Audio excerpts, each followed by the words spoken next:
Earning tons of acclaim from critics, winning hundreds of awards and still being adored and played by fans years after their initial release, there are no shortage of reasons why Bethesda's lineup of RPGs have become juggernauts within the industry. These games aren't perfect. In fact, they can sometimes be downright terrible at times. And although I don't want to start a personal beef with Bethesda, I am going to be taking them to task a little bit today and challenging them on a few things. As I'm Jules, this is WhatCulture.com, and these are 10 things that nobody wants to admit about Bethesda's RPGs. Number 10. The main quest lines aren't actually that great.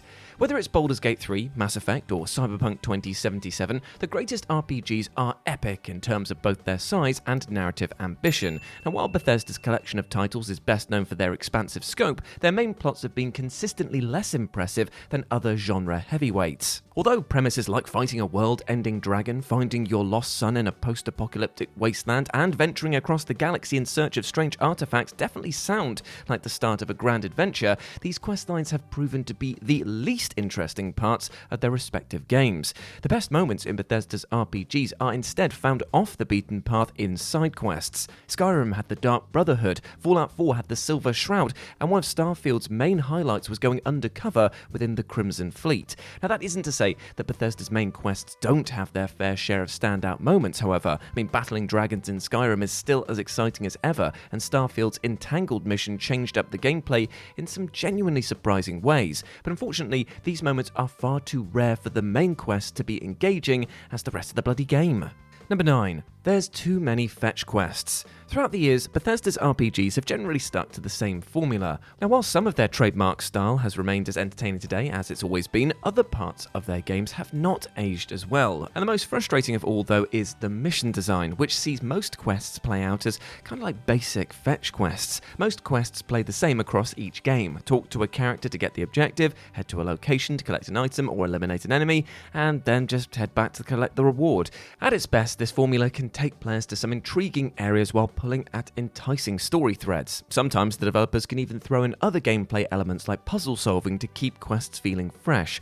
However, players will spend most of their time just fast traveling between waypoints to complete simple tasks. Without much variation, Bethesda's quests become a string of forgettable and repetitive fetch missions, and that's not the epic adventure that players are hoping for in AAA RPGs. No matter how good some of these quests may be, there's only so long that fetch quests can be played before the enjoyment starts to fade.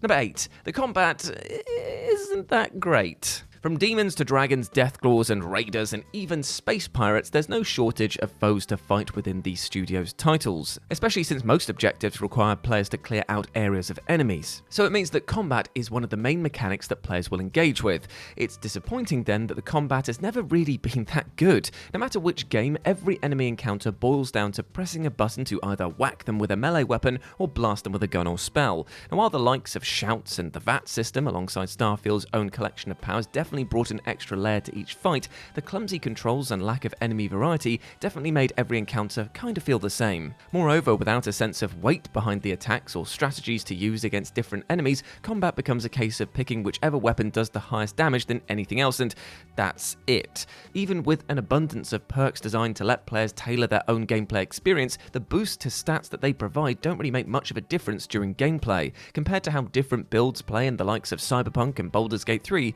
Bethesda has definitely fallen behind the modern benchmark. Number 7. There's still too many bugs. Alongside being known for the ambitious scope of their games, Bethesda's RPGs have also gained a bad reputation for being notoriously broken. Now, making video games isn't easy. It takes developers years of tireless work and dedication to ensure each aspect of their creation works correctly to make an experience that is actually fun to play.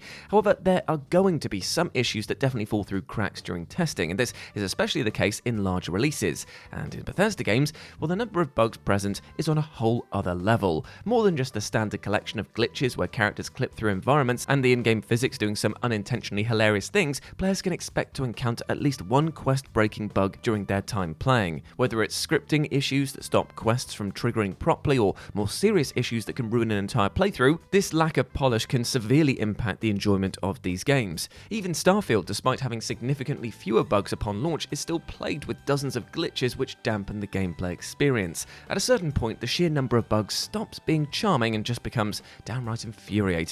Number 6, their DLCs are mostly bad. With their rich worlds being the backdrop for limitless adventures, Bethesda's RPGs are the perfect home for DLC. Now, while the studio has given fans the stellar Shivering Isles for Oblivion or Far Harbor expansion for Fallout 4, their other DLCs have kinda been a bit underwhelming in comparison. I mean, think about it, Fallout 4 got a lot of post-launch content, but most of it was around the additions to the base building, and who did that? Who actually did that? Likewise, Starfield Shattered Space was a shallow entry that failed to meet its intriguing premise. At their most egregious, however, Bethesda's expansions borderline on predatory. Years after Oblivion's infamously overpriced horse armor, the studio have continued to throw in sneaky price tags at every opportunity. This came in the form of the Creation Club, which charges players for the privilege of downloading fan-made mods alongside other pieces of extra content. Out of everything this storefront has charged for, the worst offender has been Starfield's Tracker Alliance. Paying an eyebrow-raising $7 to play an extra mission was bad enough, but the fact that the first part of this questline was added for free only left a worse taste in players' mouths. Bethesda needs to stop focusing on monetizing Creation Club and start creating substantial expansions again. Number 5. The stealth is outdated. Part of what makes RPGs so captivating is that they let players engage with them however they like, from what dialogue choices to pick and which alliances to form to however they choose to build their character. There is no shortage of options available here, and Bethesda's roster of RPGs is also full of important choices to make, giving players all the tools they need to play these games however they want. But not every playstyle is made equal. Out of everything that players can do, stealth is easily the least enjoyable. Although Skyrim players will have fond memories of using overpowered sneak attacks to get through most of the dangerous missions, using only a bow, the stealth mechanics haven't really evolved much in the years since. Stealth remains as simple as crouching until the on-screen indicator reads hidden before then attacking enemies for extra damage. With no stealth takedowns or dedicated hiding mechanics, these systems feel outdated by the standards set by contemporary RPGs, especially when compared to games like Cyberpunk 2077, which made stealth a robust way that players could viably use throughout the entire game. So Bethesda needs to do a lot to bring their own stealth system up to scratch. Number 4. Building just isn't worth the effort. Ever since Skyrim's Hearthfire expansion landed in 2012, building structures have become an increasingly large part of the studio's flagship titles. Although constructing houses in Skyrim was a pleasant distraction that players could sink dozens of hours into, this mechanic soon lost its sheen in later games. Expanding upon this system in Fallout 4, players could now make parts of the post-apocalyptic wasteland their own by making entire settlements. And while a plethora of player-made creations appeared online showed what could be achieved, the clunky controls made what should have been simple acts like placing a door needlessly frustrating. Starfield doubled down on the building mechanics by enabling players to craft their own spaceships alongside large outposts. Although these streamlined systems were definitely easier to use, a steep learning curve meant that it would take a lot of trial and error to understand how it actually worked. Throw in the headache that comes with setting up cargo links and ferrying junk to use in crafting, and building in these games becomes a lot more trouble than it's worth. Thankfully though, it is entirely optional, meaning that it is possible to play for hundreds of hours without having to build a single damn thing. Number 3. They're kind of bad at speech checks.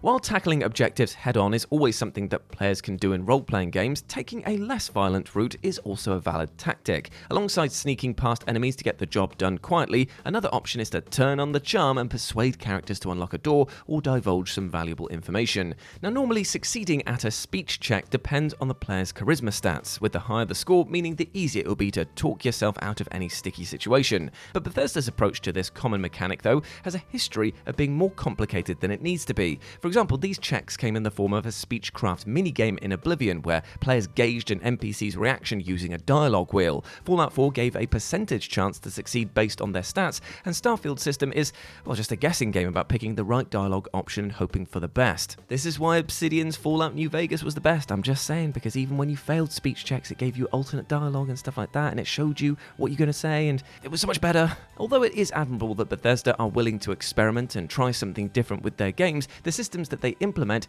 are often less intuitive than what other RPGs have been doing for years. Number 2. Travelling across the maps is pretty tiring. Although the Elder Scrolls and Fallout games are well known for containing hundreds of locations to discover and explore, the act of reaching these places is one of the least enjoyable parts of each game. The combination of the huge distances between players and their next objective and the lack of efficient transportation to get there often means that there's a large chunk of Bethesda games that is just spent slowly walking across the map. The process of getting from point A to B can be so tedious, in fact, that it's often faster to awkwardly attempt to scale mountains than take the main path around them. Though players will inevitably stumble upon more quests and locations during their travels, their journeys will nevertheless be comprised of a lot of empty scenery. This was especially a problem in Starfield, where most of the planets were procedurally generated rocks, which made exploring the far reaches of them all but pointless. Thankfully, fast traveling to locations that have already been discovered made getting around these games a lot more convenient. The downside of this, though, was that it now meant sitting through a lot of loading screens just to play the game. And number one, they are better without companions, and that pains me to say. Whether it's Fawkes, Nick, Valentine, any of the Skyrim companions, or the belovable Dogmeat, the team at Bethesda excel at creating companion characters who are just as endearing as they are memorable. And companions bring a lot of personality to their respective game, with their rich backstories and vibrant personalities making getting to know them more than worth the player's time. The ability to take companions along for the ride therefore sounds like a great idea on paper. Alongside hearing their input during quests, having an extra pair of hands during a fight and to carry gear is also incredibly useful. However, having a companion tag along is an effective way to make these games a lot less fun to play. In addition to them falling so far behind that they might as well not be there most of the time, their shoddy AI can often see them attacking NPCs that they shouldn't be, which can unintentionally break some of the quests. And don't even think about trying to use stealth when a companion is present because, well, they're just going to get spotted straight away. Although Bethesda's vast worlds may seem a little lonelier when travelling through them solo, enduring them in solitude is far better actually than dealing with the various problems that companions cause, and that pains me to say. And there we go, my friends. Those were 10 things that nobody really wants to admit about Bethesda RPGs. Let me know what you thought about it down in the comments section below. And if you want to chat to me further, you can do so over on Blue Sky, where I'm at RetroJ, but the O is a 0. Hope to speak to you soon, and I'll catch you in a bit. Bye.